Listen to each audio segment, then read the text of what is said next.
As believers and worshippers, Abai once again tells us, we must not claim that we can force others to believe and worship. Religious freedom is a basic, primary, and inalienable right needing to be promoted everywhere, one that may not be restricted merely to freedom of worship. Each person has the right to render public testimony to his or her own creed, proposing it without ever imposing it. This is the correct method of preaching, as opposed to proselytism and indoctrination, from which we are called to step back. To relegate to the private sphere our most important beliefs in life would be to deprive society of an immense treasure. On the other hand, to work for society marked by the respectful coexistence of religious, ethnic, and cultural differences is the best way to enhance the distinctive features of each, to bring people together while respecting their diversity, and to promote their loftiest aspirations without compromising their vitality.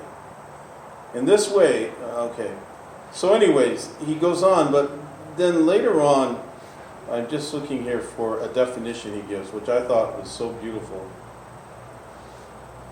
Yeah, here it is. It says, the Kazakh language invites us to this welcoming gaze. In it, the verb to love literally means to gaze kindly on someone. Okay? So anyways, what I just want to suggest as my time comes to an end, but I'll take your questions, is that the solution at this point is to walk the two paths. But in walking the two paths, again, and to gaze lovingly on one another, is also to say, where are the pitfalls from the past? And to acknowledge those pitfalls and to make sure they don't happen again. And that's where there's a little bit of tension.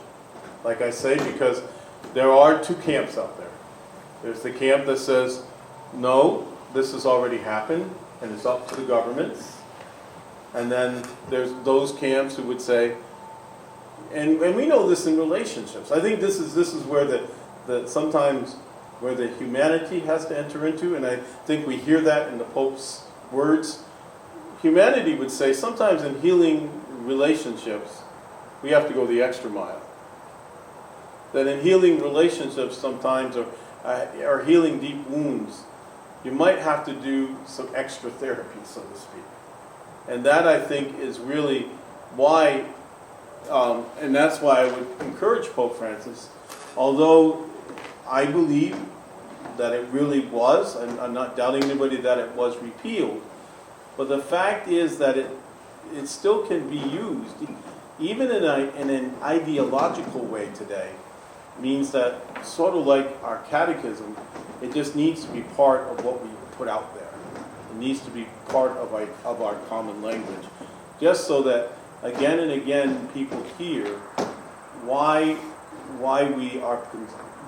in a sense, well, like Paul VI said, war never again. Well, again, beautiful words, but they have to be backed up by practice. And that's what I would say about this as well.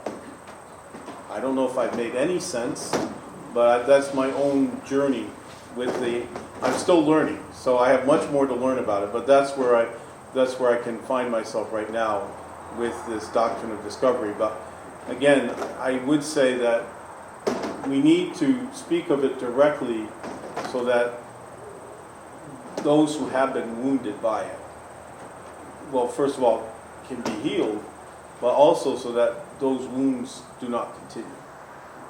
That wounding does not continue. Anyways, thank you. Yes, first of all, Bishop Doug, I think all of us really have great gratitude in our hearts for what you have done. I think you spoke of Bartolomeo de las Casas and Peter Cloud. We're talking about 500 years ago, 150 years ago. I'm wondering where all of the clergy are now, and I'm not exaggerating when I say that I think people like you probably led the Pope to finally say, I think I better go over, to the Western Hemisphere and say something about the doctrine of discovery.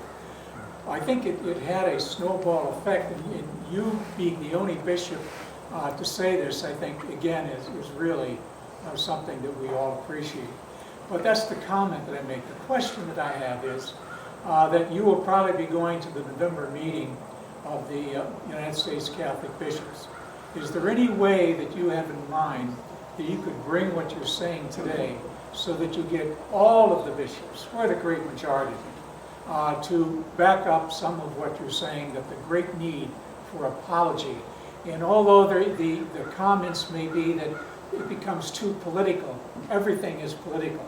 And the fact that it has the religious has morphed into the legal aspect of colonialism and the ideology of today. There's need that it seems to be that those of us in Pax Christi and other groups believe that there's a strong need to deal with issues such as the Navajos having only 40% of the people having clean water, Right. and about the same figure having electricity. These things that today become more than just political. It becomes a human need that the bishops should be the ones to be responsible for this. So I hope you can, question is, will you bring this up, and is it possible that you'll have a say at this annual meeting? Well, it'd be interesting.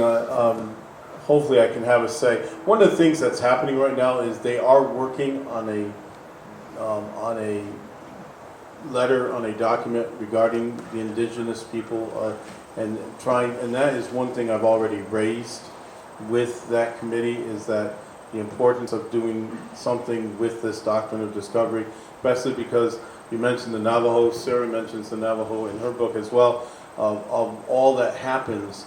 The interesting thing, again, just this whole idea sometimes is doctrine of discovery in so many different ways, but just what I mentioned earlier, and we've prayed about, the arrogance, the superiority sometimes.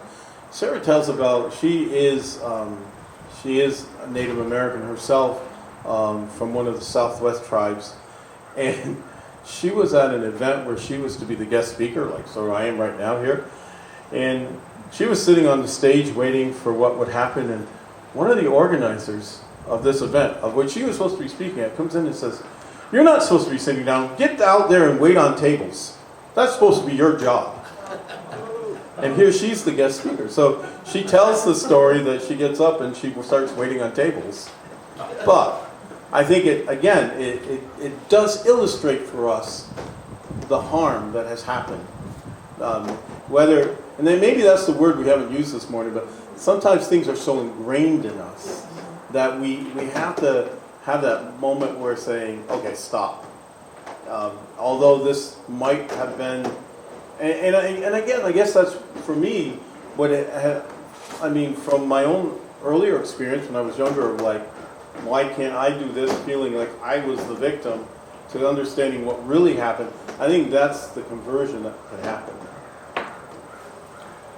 I'm the one who sent you that note about Archbishop Wester having Right. a letter about nuclear weapons. Right. And I'm thinking about the nuclear weapons on native land, on Holy Land, in the Nevada test site. Right. Where we would go, and I've been out there, to say no to nuclear weapons. The harm that nuclear weapons are doing to the people there, to the land, and to us. Right. So we're also hurting, Right. in the sense that we don't know what we're doing and we don't know how to change. But there's this sense of a holy relationship that was between so many of the native nations that we need in our own spirituality. Yeah, and again, Sarah points this out in her book, and I was fascinated with her reading. But the nuclear sites you're speaking of, and the dump sites for nuclear waste, it's interesting that some of those are impinging on the most sacred grounds for some of the indigenous people. And so again, but as Sarah was pointing out in the book, again, they're using this idea of, in legal precedent now, the common law of this whole thing of just taking the land because, well, we're allowed to do this. And so, again, that's where I think by enunciating the teaching, we can also cause a further consideration whether, again, I think it's a fair thing to say, whether it'll be listened to or not is one thing. But that hasn't, I think the most important thing is to say it and then see where it goes. So. Thank you. Thank you so much for not just today's talk, but the work you're putting into this, especially as a bishop in our Catholic Church. Like the people in your staff, I had never heard of the Doctrine of Discovery until about 10 years ago. I was standing on a line to go into the longhouse at Onondaga Nation. Audrey Shenandoah, the clan mother, had died, and it's a long story how I was there, but another Catholic woman standing on the line, we were in the shade, turned to me and said, "Do you know about the Doctrine of Discovery?" And I said, "No." She said, "I'm going to put you on a list." So I started getting emails for quite some time. The other person who's been really keen to teach about that is Jun-san, Japanese Buddhist nun, who's part of the order of Nippon Zammyo Hoji, who devotes her entire life for the abolition of nuclear weapons. And she and I have a 35-year relationship, but she makes it really clear, you're a Catholic, Claire. This is your work. And I'm so glad that you're explaining that this is not just about illegality, that this is about relationship and healing these relationships. Maybe some of you get this Richard Rohr reflection every day, and I think it was Monday that Richard put in a piece from Bishop Tutu that talked about healing, forgiveness, and the word for that, it doesn't just mean I'm sorry and walking away. So I live in Ithaca, which is Cayuga land, and I have relationships with Cayuga people doing a 2-row wampum down the Hudson and up the lake of Cayuga. And right now people might be aware that there's a land struggle, where there is always a land struggle, but for indigenous people. But right now in Seneca Falls area, the man Clint Halftown, who the U.S. government is recognized as legitimate Cayugas, is destroying Cayuga homes. And there's been a plea. When I was riding here in the car, one of my friends who's been spending a lot of time up in Cayuga, in Seneca, the territory up there, asked, do you have any connections with the UN so that we can have the Sachem Sam, who's the chief that lives there, present his case as the traditional Cayugas to now do talks with the United States government and not this illegitimate person who doesn't represent. So Doctrine of Discovery has all these ways in which it has been. It's not just Justice Ginsburg, and I'm so glad you brought out that case from 2005, but how it manifests today and how it's doing this harm now, and how you said so many beautiful things, and I'm glad John is videotaping so we can study it, write it, and continue the work that you're applying yourself to.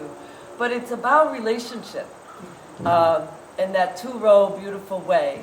But our work as the recipients of a colonized space, or the people who are privileged by the space, and particularly Catholics, is to go that extra mile, to study more and to get those relationships, and both in the capacity as we are, either as a parishioner or a bishop or a priest or a clerk, whatever we are, but also to have those personal relationships. That is the walking together. And I did get to see, so I'm with the Catholic worker community, and my friends from New York Catholic Worker just saw the film Territory. Have you seen it? It just came out, made by somebody in Ithaca. But he lives in the Amazon for 3 years. And what he shows is how still these legally protected areas for the indigenous people is being encroached by settlers now, emboldened by Bolsonaro's time. But the documentary filmmaker gets footage of the prayer session by the Christian pastor who's blessing the settlers in this, it's like still absolutely now. And it's not, anyway, so just studying about how that looks now. I could say more, but thank you very much. You're welcome. Again. Just to give you also a little insight, you're talking about the dialogue. That is so important, that personal contact. It's interesting, the chief, when we met, I invited him to begin with the great prayer of thanksgiving. And of course, what's very interesting is the great prayer of thanksgiving. Just make sure I didn't turn myself off. The great prayer of thanksgiving is really just like our Eucharistic prayer. It's really thanking God for all of creation. It's thanking God for all that is happening. Or the Creator. And this thing about we're saying God, I'm using the word God, but the Creator. But anyways, what's very interesting is, I said to the chief after, I said, what I find so interesting, well, there were a couple things. One thing for them is important is this prayer. The other thing is the sharing of the cup. And so it was like a dialogue. And then he said to me, well, can you explain to me one thing? I said, what's that? He said, well, how can you live without a wife? Like, he could not understand the idea of celibacy or of giving one's life in service, and because to him that sounded so foreign. But my point simply is, that was the beginning of a dialogue. And that dialogue is the beginning of friendship.